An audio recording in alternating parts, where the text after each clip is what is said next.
Welcome everyone to episode 2 of Food Culture Curious. On today's episode, I give my thoughts on the question, is Mexican food unhealthy? Stay tuned.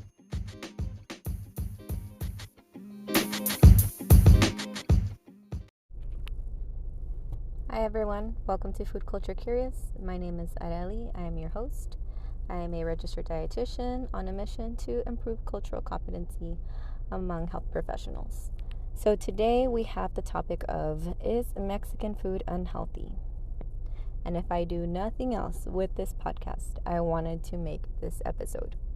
Because when I've worked with patients and doctors and just people of other populations who are not Mexican or Mexican American, I have heard a lot of feedback about Mexican food being unhealthy. Well, first of all, what do people even consider Mexican food? Because what I see passes as Mexican food is not Mexican food. So when people tell me, papacitos and sizzling fajitas and queso that's made with yellow cheese and salsas that don't have any spice, friends, that is not Mexican food. That is Tex-Mex. That is its own cuisine, and it's just not a good representation of authentic Mexican food. It doesn't compare. And I'm not hating on Tex-Mex restaurants. I understand that they serve what people are familiar with, what's going to make them money, but I don't feel like that is a good representation of Mexican food. So first of all, do not use that to say whether it's healthy or unhealthy. And I do have to admit that there was a point in my life when I actually did think that Mexican food was not healthy because, and this was, years and years ago when I was doing my undergraduate studies, the examples that I was being given as far as what healthy food is was structured in a way that I wasn't used to seeing. Like the examples I kept seeing were like grilled chicken and baked vegetables or steamed vegetables and some side of brown rice. And I didn't eat like that. I did not grow up eating like that. I thought to myself, really, in our culture, like we never have a side of vegetables or like a side salad with our foods. So I thought to myself, like, damn, maybe like I grew up eating unhealthy. Like I never grew up eating vegetables.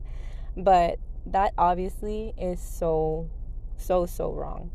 And I cringe to think that back then I started eating differently to fit this pattern that I was being taught, when all along there's so many vegetables in the Mexican diet. Everything we make is either covered in salsas or made in salsas, which is tomatoes, peppers, onions. You have dishes that are completely vegetarian. You have calabacitas covered in queso. We eat beans at almost, or at least I did, at almost every meal, which is a vegetable, which combined with rice becomes a complete protein, which is a great source of iron. We put avocados on everything, which is such a healthy source of fat and fiber. Like I can go on and on examples about where we see vegetables or just healthy food in the Mexican cuisine. And that's just from my experience. I can't speak for all of Mexicans because when I am Mexican American, I did grow up in Texas, and my parents are from Tampico, which is a coastal city in Mexico, and we would go there every summer. And from what I saw with their food culture is that they were very big on seafood, right? Fresh seafood, like just caught, which is such a great lean source of protein. So I can't even speak to every different regional type of Mexican food, but there's just so many good sources in the Mexican diet. In the future, I do want to have more speakers that are of Mexican or Mexican American descent so we can get more into detail as far as the regional differences and how can we tailor this for different medical nutrition therapy, different chronic diseases. But just off the top of my head, those are just some examples of how I was also at some point led to believe that Mexican food was not healthy, but it is. And that's why I'm having this podcast, so I can educate others about how, one, what you consider Mexican food may not even be actual Mexican food, and two, there's definitely ways to tailor the diet for someone who is of Mexican American descent, using foods that they are familiar with, that they are comfortable with, and still achieve those outcomes that we're looking for whatever nutritional needs they have. So follow along to this podcast if you want to learn more about it. And I challenge you to, talk to your friends that are Mexican or Mexican American and ask them, like, hey, what do you have on a typical day? What do you eat on during the holidays? What's a good Mexican restaurant that you feel is authentic? And go there and try something different. Try something you're not familiar with, and get to know what we actually eat, because that is step one to be able to give better nutrition recommendations for the Mexican American population, is to just know what we eat. Go to a Mexican meat market, walk around, see the types of spices and the types of desserts that we have. Just be curious.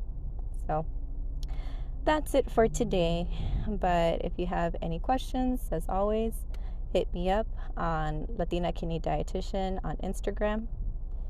And if you're a dietitian that wants to be on the podcast and talk about your food culture, you can also message me on there.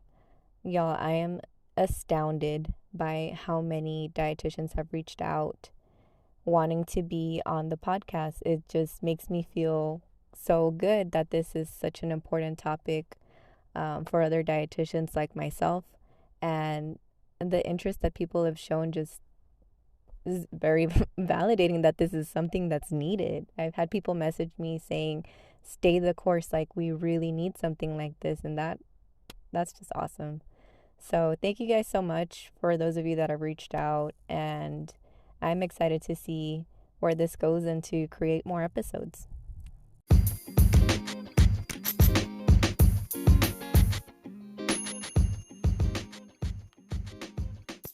And finally, a quick disclaimer.